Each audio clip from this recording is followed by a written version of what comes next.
Welcome students to the channel. आज हम topic पढ़ेंगे मैट्रिसेस। सबसे पहले हम डेफिनेशन पे जाएंगे कि मैट्रिसेस क्या होती हैं। द वर्ड मैट्रिसेस ये बना है वर्ड मैट्रिक्स से। This is a singular word and इसका प्लूरल है मैट्रिसेस। अगर एक से ज्यादा है तो हम बोलेंगे मैट्रिसेस और अगर एक है तो हम बोलेंगे matrix. Now what is this matrix? सबसे पहले हम एक कॉमन फॉर्म में समझेंगे कि ये क्या है, इसकी जरूरत क्यों है। Then we will jump to the definition. Matrix it is an arrangement of numbers. जैसे आपके पास कुछ डाटा है, सपोज आप तीन फ्रेंड्स हैं x, y and z। Suppose x के पास में 10 नोटबुक्स हैं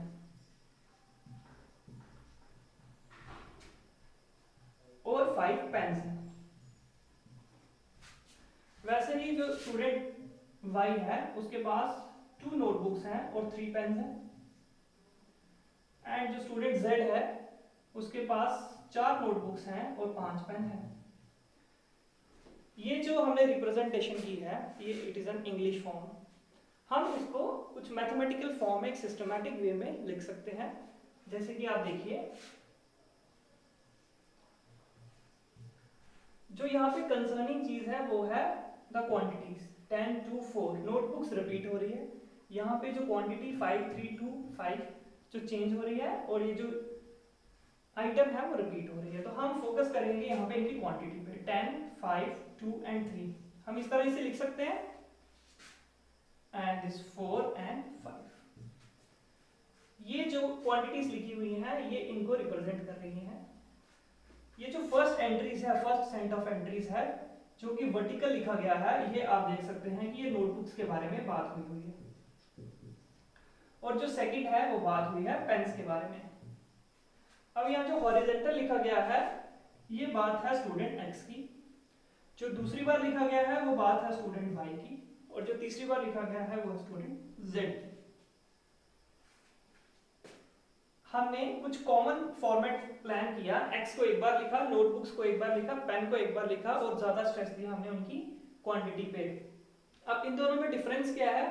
इस जो लैंग्वेज है इसको पढ़ने में you need more time, but यहाँ मैथमेटिकल रिप्रेजेंटेशन जो होती है वो एक इजीली फॉर्मेट होता है चीजों को पढ़ने के लिए। यही जो हमने अपना जो जर्नल व्यू था, जो जर्नल डिस्कशन थी, उसको हमने किसी एक सिस्टमैटिक फॉर्म में लिखा है और इसको अगर हम ब्रैकेट से एनक्लोज कर दें दिस वे, तो ये जो रिप्रेजेंटेशन बनी है इन the form of horizontal and vertical, this is nothing but a representation.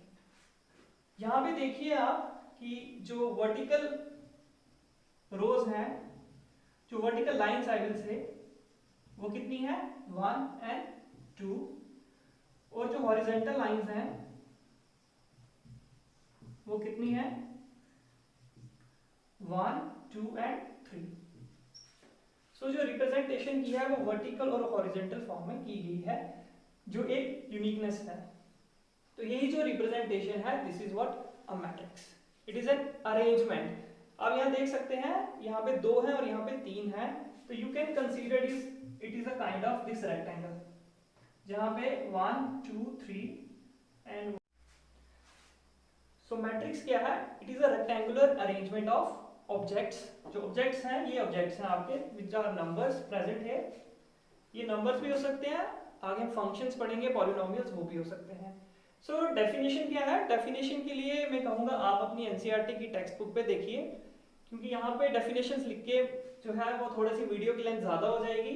आप डेफिनेशंस एक्यूरेटली अपनी टेक्स्ट बुक से देखिए, हम यहाँ डिस्कस कर लेंगे और आप एक बार जो है वो देख लीजिए। कोई डाउट होगा तो यू कैन कमेंट, उसमें मैं आपको क्लियर कर दूंगा कोई भी अगर प्रॉब्लम आती है। So matrix what matrix is? Matrix it is a rectangular arrangement of numbers in the form of these vertical and horizontal lines.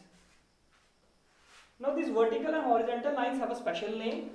ये जो vertical lines है इन्हें कहा जाता है columns। जैसे आपने देखा होगा कि घर बनाते हैं तो वहां पे होते हैं कॉलम खड़े करने हैं, पिलर खड़े करने हैं, तो वर्टिकल होते हैं ना। और जो हॉरिजॉन्टल है इन्हें क्या कहा जाता है? रोज। इन्हें कहा जाता है रोज।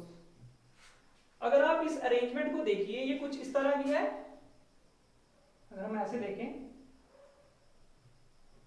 जब आप मॉर्निंग असेंबली में स्कूल में खड़े होते हैं या खड़े होते थे तो कुछ इस तरह से आप खड़े होते हैं इस पैटर्न में, जिसमें आपको कहा जाता है कि फर्स्ट रो का जो है अपनी लाइन ठीक कीजिए, सेकंड रो लाइन ठीक कीजिए, वर्ड यूज होता है। तो बस ये वही है, रोज है, और जो दूसरी है जो हम यूज नहीं करते वो है कॉलम्स। सो मैट्रिक्स क्या है? Matrix it is a rectangular arrangement of numbers और functions in the form of rows and columns. अब हम इसको लिखते कैसे हैं, हम इसकी नोटेशन देखेंगे। नोटेशन ये हम इसके लिखेंगे कैसे? मैट्रिक्स जो है उनको कैपिटल लेटर से डिनोट किया जाता है, और जो उनके एलिमेंट्स होते हैं उनको स्मॉल लेटर से डिनोट किया जाता है। So suppose we have a matrix A, तो ए कैसी होगी? ए में क्या होंगे? एलिमेंट्स। सो पहला element, suppose this is 1, this is 2, this is 3, this is 4।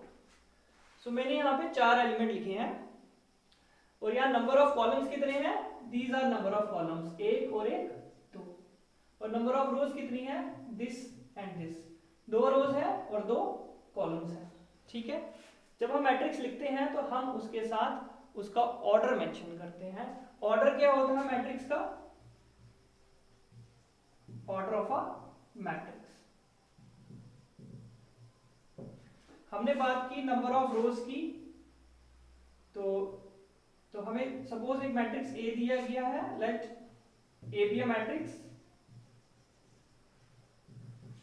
Having m rows. पहले हम रोज की बात करेंगे, एंड n कॉलम्स। तो ऑर्डर ऑफ मैट्रिक्स ए कैसे कहा जाएगा? ऐसे कह सकते हैं, this O of A, order of A. ये किसके बराबर होगा? जितनी रोज है मल्टीप्लाई बाय जितने कॉलम्स हैं। इस बात पे आपने स्ट्रेस देना है कि जब भी मैट्रिक्स का ऑर्डर लिखा जाता है सबसे पहले हम रो लिखते हैं। जो m है ये एक रिप्रेजेंटेशन है, m एक नंबर है, कुछ भी हो सकता है, और जो कॉलम्स के लिए हम रिप्रेजेंटेशन कर रहे हैं वो m है, n है। तो हमने पहले लिखा m रोज, अगर n कॉलम्स है तो उस मैट्रिक्स का ऑर्डर है m क्रॉस n। विद ऑर्डर एक मैट्रिक्स को अगर एग्जैक्टली लिखा जाए तो ऐसा लिखते हैं a m क्रॉस n, और उसके एलिमेंट्स फॉर एग्जांपल सपोज 1 0 2 3, ये मैं एलिमेंट सेम ही लिखता हूं क्योंकि अभी हम मैट्रिक्स का नाम सेम लिखा है। तो मैट्रिक्स में क्या है? मैट्रिक्स में 2 ही चीजें हैं, एक रोज है और कॉलम्स है, और एक ये ब्रैकेट यूज की जा रही है। एक बात मैं यहाँ क्लियर कर दूं, आपकी टेक्स्ट बुक में या तो ये ब्रैकेट होगी और ये ब्रैकेट होगी। जो एनसीईआरटी की बुक हम फॉलो करते हैं उस पे ये ब्रैकेट है, तो दिस इज ऑप्शनल। आप ये स्क्वायर ब्रैकेट भी यूज कर सकते हो और दिस राउंड ब्रैकेट भी यूज कर सकते हो। ये थोड़ा लिखने में कंफर्टेबल रहता है, that's why use this bracket, but you can use either of the 2 brackets. But एक चीज नोट कर देना, कभी आप ऐसे नहीं लिखिए। एक साइड आप रेक्टेंगुलर ब्रैकेट लगाइए और एक साइड राउंड ब्रैकेट लगाइए, दिस इज राउंड। ये हम ऐसे नहीं लिखेंगे कभी। तो अब मैट्रिक्स में जो है कुछ थोड़ा सा हम और डिटेल देखेंगे। मैट्रिक्स में तो ये तो एलिमेंट्स हैं, इन एलिमेंट्स की भी कुछ नोटेशंस हैं। एक एलिमेंट्स को जर्नल लिखने का तरीका है A I J, और this is the sign of the matrix. आप चाहे ये लिखिए चाहे ये लिखिए। ये जो A है small, that represents an element, और I और J उसकी जो है वो पोजीशंस को डिफाइन करेंगे कि वो एलिमेंट्स पहला है, दूसरा है, तीसरा है या चौथा है। ये अब देखेंगे कैसे डिफाइन होगा। हमने जब भी मैट्रिक्स का ऑर्डर कहा था तो पहले हमने रोज के बारे में कहा था और फिर कॉलम के बारे में कहा था। तो इसलिए यहाँ पे जो I है ये रिप्रेजेंट कर रहा है रो को, और ये जो J है ये रिप्रेजेंट कर रहा है कॉलम को। तो जो सबसे पहला एलिमेंट है मैट्रिक्स का वो किस रो में बैठा हुआ है? वो बैठा है पहली रो में, और वो किस कॉलम में है? पहले कॉलम में। तो पहले एलिमेंट का नाम क्या होना चाहिए? A1 1। अब हम मूव करेंगे राइट साइड। जब हम राइट साइड मूव कर रहे हैं तो हम उसी रो में हैं, पहली रो में ही बैठे हुए हैं, तो वो रो आएगा 1, बट हमारा जो कॉलम था वो पहले से अब आ गया है दूसरा। वैसे ही अगर हम आगे मूव करेंगे तो रो सेम है पहली और कॉलम आ गया तीसरा। इसी तरीके से हम चलते रहेंगे। और अगर मैट्रिक्स का ऑर्डर है m क्रॉस n, m क्रॉस n, m क्रॉस n का मतलब है जो नंबर ऑफ रोज है वो है m, नंबर ऑफ कॉलम्स है n। तो यहाँ हम देख रहे हैं जब हम एक रो को फिल कर रहे हैं, यहाँ पे जो रो का नंबर है वो तो फिक्स है 1 1 1। चेंज क्या हो रहा है, कॉलम चेंज हो रहे हैं। पहले एलिमेंट में रो 1 है, कॉलम 1 है। जब सेकंड एलिमेंट आया रो 1 है लेकिन कॉलम सेकंड, फिर कॉलम थर्ड। तो लास्ट में क्या होगा, लास्ट में होगा रो तो पहली ही रहेगी लेकिन कॉलम होगा लास्ट, और लास्ट कॉलम क्या होगा, जितने टोटल नंबर ऑफ कॉलम्स हैं। और कितने कॉलम्स हैं हमारे पास है n नंबर ऑफ कॉलम। तो लास्ट में आएगा इसलिए n।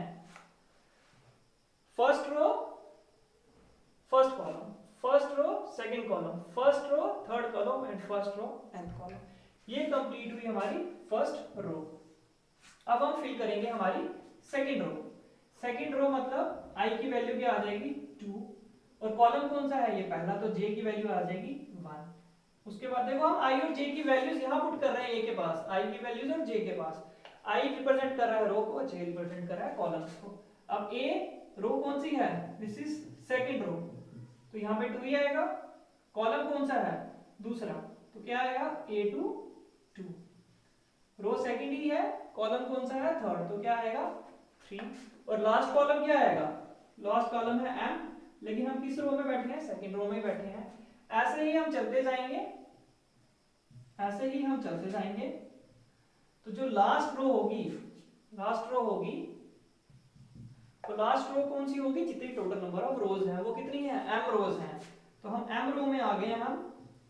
और कौन सा कॉलम है ये, पहला कॉलम है, ये रो m ही है, कॉलम दूसरा है, ये रो m ही है, कॉलम तीसरा है। और इसका लास्ट एलिमेंट क्या होगा, इसका लास्ट एलिमेंट होगा a। m रो में बैठा और टोटल नंबर ऑफ कॉलम्स है n। Sorry for this, the bracket, you need to put the bracket this way। तो देखिए हमने सारे एलिमेंट्स में i और j की वैल्यू सब्स्टिट्यूट की हैं। अगर आप देखिए i की वैल्यूज 1 से शुरू हुई, 1 2 3 सो ऑन, कब तक, कहां तक गई, जितनी टोटल रोज हैं n। और j की वैल्यूज 1 2 3, और कहां तक गई, जितने टोटल कॉलम्स हैं। जिस रो में जो एलिमेंट बैठा है वो आप वहां i की और j की कॉरेस्पॉन्डिंग वैल्यूज फिल करेंगे, तो you will get your matrix.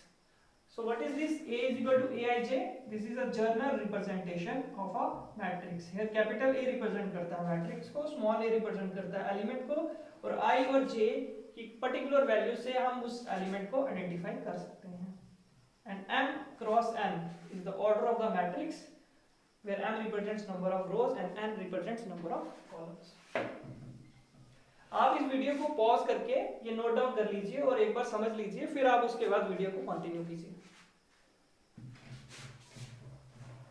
अब हम छोटी सी एक एग्जांपल लेते हैं। ये एक जनरल रिप्रेजेंटेशन थी, आई नो थोड़ा सा आपको कंफ्यूजन हो गया होगा। आपको कहेंगे राइट अ 1 क्रॉस 1 मैट्रिक्स, राइट अ 1 क्रॉस 1 मैट्रिक्स। मैं एक एग्जांपल डिस्कस कर रहा हूं। तो हम मान लेते हैं हमारे पास एक मैट्रिक्स है, let A be a 1 cross 1 matrix. Therefore A कैसे होगा, ए 1 क्रॉस 1 लिखने का मतलब है ए में एक रो है और एक कॉलम है। जब एक रो है और एक कॉलम है, एक बार थोड़ा सा अगर आप ध्यान से देखिए, इस मैट्रिक्स में टोटल कितने एलिमेंट्स हैं आप बता सकते हैं इस मैट्रिक्स में। ये थोड़ा सा लेंथी है, थोड़ा सा एक इजी एग्जांपल ले लेते हैं। एक मैट्रिक्स में लेता हूं 2 क्रॉस 3, इसमें सपोज एक एलिमेंट यहां बैठा है। क्या ये 2 क्रॉस 3 मैट्रिक्स है, इसमें कितनी रोज होनी चाहिए, 2, 1 and 2, ठीक है 2 रोज हैं। कितने कॉलम्स होने चाहिए, 3, 1 2 3, ठीक है। ये A is a 2 cross 3 matrix. अब यहाँ कितने एलिमेंट्स हैं, 1 2 3 4 5 6। तो अगर हम काउंट करें तो 6 आता है। और अगर हम एक चीज और देखें तो जिसको ऑर्डर पड़ा था, order of matrix which is 2 cross 3, अगर इन दोनों का मल्टीप्लाई कीजिए ये आता है 6। तो ऑर्डर का एक्चुअल मीनिंग यही होता है कि उसमें टोटल एलिमेंट्स कितने हैं। इसको 2 क्रॉस 3 की फॉर्म इसलिए लिखा जाता है ताकि समझ आ जाए रोज कितनी है और कॉलम्स कितने हैं। तो ऑर्डर ऑफ ए जिस फॉर्म में आपने लिखा, अगर आप उनको मल्टीप्लाई कर दो, जो आंसर आएगा दैट विल गिव यू कितने एलिमेंट्स हैं हमारे मैट्रिक्स ए में। तो अगर यहाँ 1 क्रॉस 1 लिखा है, इसका मतलब 1 क्रॉस 1 कितना होता है, 1 क्रॉस 1 इज 1। तो दैट मींस हमारी मैट्रिक्स में एक ही एलिमेंट है। अगर उसकी हम नोटेशन, जनरल नोटेशन हमें पता है, हम ए से लिखते हैं AIJ। अगर हमारे पास i की कितनी वैल्यूज है, हमारे पास i सिर्फ एक ही है, तो अगर i a है तो यहाँ पे आएगा i की जगह 1, और j की कितनी वैल्यूज हैं, j 1 से शुरू हो रहा है 1 पे खत्म हो रहा है, तो a1 1, तो हमारे पास a क्रॉस a मैट्रिक्स की रिप्रेजेंटेशन आ गई। a11 can be written as a11, this is the matrix a capital and this is the element small a of the matrix. अब आपको कोई कह दे यहाँ पे राइट है, मैं इसी में चेंजिंग कर रहा हूँ, आप पॉज करके नोट कर लीजिए, राइट है 2 क्रॉस 2 मैट्रिक्स, तो मैं सपोज कर लूंगा let A be a 2 cross 2 matrix, तो ए कैसा होगा, अभी हम देखेंगे ए कैसा होगा, ए इज 2 क्रॉस 2 मैट्रिक्स। तो अगर आप यहाँ पे देखें आई की वैल्यूज आप रफ में लिख लीजिए, आई हमें पता है शुरू तो 1 से होगा, चलेगा कहाँ तक, जितनी उसमें टोटल नंबर ऑफ रोज हैं, तो यहाँ पे अगर आप m देखो तो यहाँ m है 2 एंड n कितना है 2, तो देयरफॉर i की वैल्यूज क्या आ सकती हैं, i की वैल्यू 1 से शुरू होकर कहाँ तक चलेगी m तक, तो i 1 से 2 तक होगा, और j वो भी 1 से शुरू होगा और कहाँ तक होगा, जहां तक n की मैक्सिमम वैल्यू है, तो n की वैल्यू है 2, तो j आ गया 1 और 2। सो i की वैल्यूज आप ये सारी वैल्यूज पुट कर सकते हैं। तो हमें पता है जनरल नोटेशन ऑफ मैट्रिक्स क्या होता है, aij m क्रॉस n। अब हम वैल्यूज डालते चलेंगे, i की पहली वैल्यू है 1, अब उसके बाद j की वैल्यू डालनी है, तो j की वैल्यू क्या है 1। अब उसके बाद देखिए आप राइट में जा रहे हैं या इसके बॉटम में आ रहे हैं, तो हम पहले प्रेफर करेंगे हम राइट साइड चले, हम पहली रो को कंप्लीट कर लें। जब हम पहली रो में ही जा रहे हैं तो a की वैल्यू आ गई 1, क्या j की वैल्यू कोई और है, हाँ j की वैल्यू है 2। देखिए हम क्या कर रहे हैं, पहले हम i की एक वैल्यू को ले रहे हैं और j की बाकी वैल्यूज को 1 ले रहे हैं, पहले हमने j1 लिया फिर j2 लिया। अब हम i की 1 वैल्यू से ये पेयरिंग कर चुके हैं, अब हम जो है सेकंड वैल्यू लेंगे, a की सेकंड वैल्यू है 2, दैट मींस a जो है सेकंड रो के एलिमेंट को रिप्रेजेंट कर रहा है, और इसमें 2 के साथ j की वैल्यू क्या है, j की वैल्यू पहले हम 1 लेंगे क्योंकि ये है पहला कॉलम, ये है दूसरा कॉलम, ऐसे लिख लीजिए रफ में अपने पास अंडरस्टैंडिंग के लिए, और पहली सेकंड रो और फर्स्ट कॉलम 2 यहां से आ रहा है 1 यहां से आ रहा है, अब इसके पास 2 यहां से आया और 2 यहां से आया, मतलब पहले हमने 1 के साथ इस 1 और 2 की पेयरिंग की, वो ये दो एलिमेंट्स बने, फिर इस 2 के साथ इस 1 और 2 की पेयरिंग की, तो हमारे पास दूसरी रो कंप्लीट हो गई, और इस तरह से हमने एक 2 क्रॉस 2 मैट्रिक्स को लिख लिया। तो अब आप घर में ट्राई करेंगे नेक्स्ट एक 3 क्रॉस 3 मैट्रिक्स बनाने की, आप ट्राई कीजिए बनती है नहीं बनती है, उससे पहले आप ट्राई कीजिए 2 क्रॉस 3, थोड़ा सा चेंज करता है, ठीक है। एक्चुअली जो मैट्रिक्स की नोटेशन है ये पूरे टॉपिक में अगर आपको नोटेशन समझ आ गई तो आधे से ज्यादा काम हो गया। उन बच्चों को बाद में नोटेशन ही नहीं समझ आती, या आई क्या है जे क्या है, फिर भी आपको कोई डाउट हो तो आप कमेंट सेक्शन में लिख सकते हैं, हम कोशिश करेंगे कि उसको क्लियर किया जाए। नेक्स्ट जो है हमारा जो है वो है types of matrices, types of matrices. जैसे आप 11th में आपने पढ़ा है सेट्स, तो सेट्स पढ़ने के बाद आप टाइप ऑफ सेट्स पढ़ते हैं ना, तो सिमिलरली अब आपने एक नया सिस्टम पढ़ा मैट्रिसेस, अब उसकी टाइप्स पढ़ेंगे कितने टाइप्स की होती है। तो सबसे पहली जो डेफिनेशन है इसमें है कॉलम मैट्रिक्स, कि कॉलम मैट्रिक्स क्या होती है। डेफिनेशन के लिए मैं फिर आपको कहूंगा कि आप अपनी एनसीईआरटी की टेक्स्ट बुक से डेफिनेशन देखिए, बट हम उसे डिस्कस यहाँ करेंगे। Matrix A is said to be that it has order n cross n, then A is said to be column, A को column matrix कब कहेंगे, if matrix has only one column, जो आपको नाम दिख रहा है उसके साथ आपने 1 लगा देना है। कॉलम मैट्रिक्स को क्या होगी, एक मैट्रिक्स को कॉलम मैट्रिक्स कब कहेंगे, जब उसमें नंबर ऑफ कॉलम्स 1 होंगे, that means number of columns क्या है, यहाँ पे रोज है m, कॉलम्स है n, तो n की वैल्यू कितनी होनी चाहिए 1। अगर n की वैल्यू 1 हो जाती है तो ये मैट्रिक्स क्या बन जाएगी, कॉलम मैट्रिक्स। तो उस फॉर्म में उसको कैसे लिख सकते हैं, then A can be written as n cross 1। ये किसकी नोटेशन है, इसको ऐसे लिख दीजिए Aij n cross 1। This is the notation of a column matrix. इसमें कुछ एग्जांपल ले लेते हैं, इसमें एग्जांपल ले लेते हैं। Let A is equal to, n की वैल्यू हमें नहीं पता, n की वैल्यू हम कुछ भी ले सकते हैं, तो m की वैल्यू मान लीजिए 2 ली, तो 2 क्रॉस 1 कॉलम मैट्रिक्स है तो n को 1 ही होना है। a की m मींस 2, देयर आर 2 रोज, पहली रो और दूसरी रो, n इक्वल टू 1 मतलब a की कॉलम है, तो यहाँ पे हमने कोई एलिमेंट रखना है तो कोई भी एलिमेंट लिख दीजिए 2 माइनस 1। तो this is the matrix A of order 2 cross 1 जिसमें जो नंबर ऑफ कॉलम्स है 1 है, so that's why A is called, therefore A is called, A is a column matrix.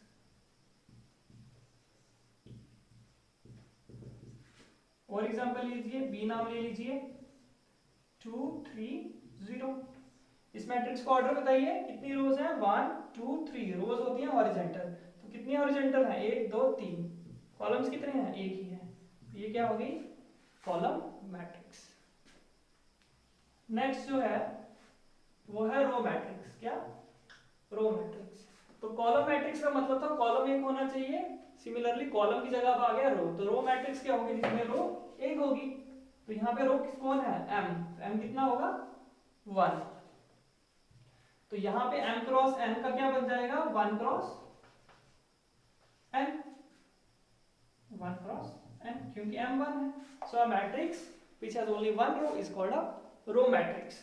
Example ले लीजिए, a की वैल्यू, तो हम ये देख रहे थे इस मैट्रिक्स A में I have taken m equal to 1, तो देयरफॉर अगर m 1 है तो ये मैट्रिक्स क्या होगी रो मैट्रिक्स, लेकिन आप देखिए यहाँ पे n भी क्या है, n भी है 1, तो therefore this matrix is also a column matrix. इसका मतलब है एक मैट्रिक्स साथ साथ में रो भी हो सकती है और कॉलम भी हो सकती है। एक एग्जांपल और लीजिए, m की वैल्यू तो फिक्स है 1, n की वैल्यू चेंज कर लीजिए 2 ले लीजिए, सो देयरफॉर यहाँ मतलब है एक रो है और कॉलम्स कितने हैं, ये जो मैं एरोस रिप्रेजेंट कर रहा हूँ ये आपकी सिंपलिसिटी के लिए है, जब आप शुरू करें तो इससे आपको थोड़ी सी हेल्प होगी, जब आस्ता आस्ता आप सीख जाएंगे तो यू कैन ओमिट, अपने रफ वर्क में ये एरो मत लिखिएगा नंबर कट जाएंगे। तो यहाँ पे एक ही रो है, so therefore only one element has to be filled, और कॉलम्स कितने हैं 2, तो इसके नीचे और इसके सामने का एलिमेंट लिख लीजिए 1 और इसके और इसके सामने का एलिमेंट लिख लीजिए -1। ये मैं अपनी मर्जी से एलिमेंट्स लिख रहा हूँ, कुछ भी लिख सकते हैं। बेसिकली आप देख रहे हैं जब भी एलिमेंट्स फिल किए जाते हैं तो हर एलिमेंट के लिए एक रो होती है और एक कॉलम होती है, इन दोनों की यूनिकनेस से एक एलिमेंट डिफाइन होता है। आप एक रो लीजिए तो कॉलम को कुछ भी हो सकता है, अगर एक कॉलम लीजिए तो वो रो भी कुछ भी हो सकती है। तो अब हम नेक्स्ट टाइप पे चलते हैं जो थोड़ी सी इंपॉर्टेंट है, the third one which is square matrix. तो सबसे पहले अगर आप देखें हमने मैट्रिक्स की जब डेफिनेशन पढ़ी तो मैट्रिक्स की डेफिनेशन में हमने देखा it is a rectangular arrangement of numbers. वो रेक्टेंगुलर क्यों कहा गया, क्योंकि जब हमने एक मैट्रिक्स कोई भी ए ली, सपोज दिस वन 2 3 0 1 4 6, तो अगर आप इसके एलिमेंट्स को अगर जो देखिए कुछ इस तरीके से हैं, 3 एलिमेंट्स हैं अगर मैं ये कहूँ फर्स्ट रो के और सेकंड रो के, तो ये आपको कैसा लग रहा है, इट इज अ रेक्टेंगुलर। तो अब नाम आ गया स्क्वायर मैट्रिक्स। तो एक मैट्रिक्स स्क्वायर कब होगी, तो एक मैट्रिक्स स्क्वायर कब होगी, जब वो देखने में स्क्वायर की तरह लगे। तो स्क्वायर की तरह कब लगेंगे, जब उसमें जो यहाँ पे आप लेंथ की बात कर रहे हो, या लेंथ रोज को रिप्रेजेंट कर रहा है m, और जो कॉलम है वो ब्रेड्थ को रिप्रेजेंट कर रहा है n। तो एक स्क्वायर की क्या प्रॉपर्टीज होती हैं, उसकी जो लेंथ होती है इज इक्वल टू ब्रेड्थ होती है। तो स्क्वायर मैट्रिक्स क्या हो जाएगी, सो मैट्रिक्स A m क्रॉस n is said to be square, is said to be square if m equals to n, m equal to n ही कहेंगे if number of rows equals to number of columns। Again definition के लिए आप अपने text को follow कीजिए, हम यहाँ सिर्फ डेफिनेशन को डिस्कस करेंगे। कोई भी मैट्रिक्स A m क्रॉस n को स्क्वायर कब कहेंगे, जब उसमें नंबर ऑफ रोज और नंबर ऑफ कॉलम्स सेम हो जाते हैं, दैट इज क्योंकि हमने यहाँ पे नंबर ऑफ रोज को रिप्रेजेंट किया है m से और नंबर ऑफ कॉलम्स को रिप्रेजेंट किया है n से, तो इस पर्टिकुलर केस में मैट्रिक्स A m क्रॉस n स्क्वायर बन जाएगी अगर n किसके बराबर हो जाए, n के बराबर हो जाए। तो कोई एग्जांपल ले लें, एग्जांपल तो कैसे लिखेंगे इसको, it is written as A, suppose it has 2 rows, और अगर ये स्क्वायर मैट्रिक्स है जितनी रो है उतने ही कॉलम होने चाहिए, 2 क्रॉस 2। एलिमेंट्स भर दीजिए अपनी मर्जी से 0 1 -1 3। अब a की वैल्यू सपोज कोई कहता है m की वैल्यू मान लेंगे, एक ही रो लेंगे, अगर रो एक ही है तो कॉलम भी कितना लेना पड़ेगा एक, तो 1 क्रॉस 1 कितने एलिमेंट्स आएंगे, एक ही एलिमेंट आएगा, ठीक है। So this is a square matrix. कोई कहता है 3 वैल्यू लेंगे m की वैल्यू, तो m अगर 3 है तो n की कितना होगा 3, तो इस तरह से आप एक 3 क्रॉस 3 मैट्रिक्स डिजाइन कर सकते हैं। इस मैट्रिक्स की जो नोटेशन अगर आप देखो तो इसकी नोटेशन में थोड़ी सी मॉडिफिकेशन हो जाती है। कैसे, जैसे आप लिखते हो m क्रॉस n, तो यहाँ पे आपको पता है m is equal to n है, तो m की जगह क्या लिख सकता हूँ मैं n, और n की जगह तो n ही आएगा, या m और n बराबर है तो m की जगह m ही आने देते हैं, n की जगह भी m लिख देते हैं। तो a m क्रॉस n लिखिए, n क्रॉस n लिखिए या m क्रॉस m लिखिए, एक ही बात है। m क्रॉस n ऐसे लिखेंगे। सो a n क्रॉस n लिखिए, m क्रॉस m लिखिए, एक स्केल मैट्रिक्स के केस में ये दोनों का एक ही मतलब होगा। जैसे अगर आप n की वैल्यू 2 ले रहे हैं तो ये भी 2 है, ये भी 2, ये भी 2, ये भी 2, और इसको कुछ केसेस में ऐसे भी लिख लेते हैं, a m क्रॉस m की जगह a m भी लिख देते हैं। दैट मींस इसकी जो रोज और कॉलम्स है वो सेम क्या है, ठीक है। तो एक छोटा सा रिकैप कर लेते हैं। आज हमने पढ़ा क्या क्या, हमने मैट्रिक्स की डेफिनेशन पढ़ी। मैट्रिक्स क्या है, it is a rectangular arrangement of numbers of functions in the form of rows and columns. जो हॉरिजॉन्टल लाइंस होती हैं उनको रोज कहते हैं, और जो वर्टिकल लाइंस होती हैं उनको क्या कहते हैं, कॉलम्स कहते हैं। मैट्रिक्स को कैपिटल लेटर से डिनोट किया जाता है और उनके एलिमेंट्स को स्मॉल एलिमेंट से डिनोट किया जाता है, और जिनके सबस्क्रिप्ट में आई और जे लिखा जाता है। आई और जे की वैल्यूज कहाँ से कहाँ तक होती है, i की वैल्यूज 1 से शुरू होती है और m तक जाती है, जितनी हमारे पास रोज हैं, और जो j की वैल्यू है वो कहाँ से 1 से शुरू होती है, अगेन कहाँ तक जाती है, m तक, जितने हमारे पास कॉलम्स हैं। उसके बाद में हमने टाइप्स ऑफ मैट्रिसेस देखा। रो मैट्रिक्स, ऐसी मैट्रिक्स जिसमें रो एक होती है, that is m is equal to 1, उसको रो मैट्रिक्स कहते हैं। इससे पहले पढ़ी कॉलम मैट्रिक्स, ऐसी मैट्रिक्स जिसमें नंबर ऑफ कॉलम्स 1 होते हैं, that is n equal to 1 होता है, तो उसको बोलते हैं column matrix. And in the last we have square matrix, ऐसी मैट्रिक्स जिसमें रोज और कॉलम्स बराबर होते हैं, that is m is equal to n, तो उसको बोलते हैं square matrix. So this brings the end to the first lecture of matrices. Hope you enjoyed. आपको कोई भी प्रॉब्लम हो, you can put on comment section, मैं अपनी ईमेल आईडी भी शेयर करूंगा, आप वहां भी अपने कमेंट्स शेयर कर सकते हैं। Thank you. अगर आपको पसंद आया तो do like the channel and subscribe and also share. Thank you.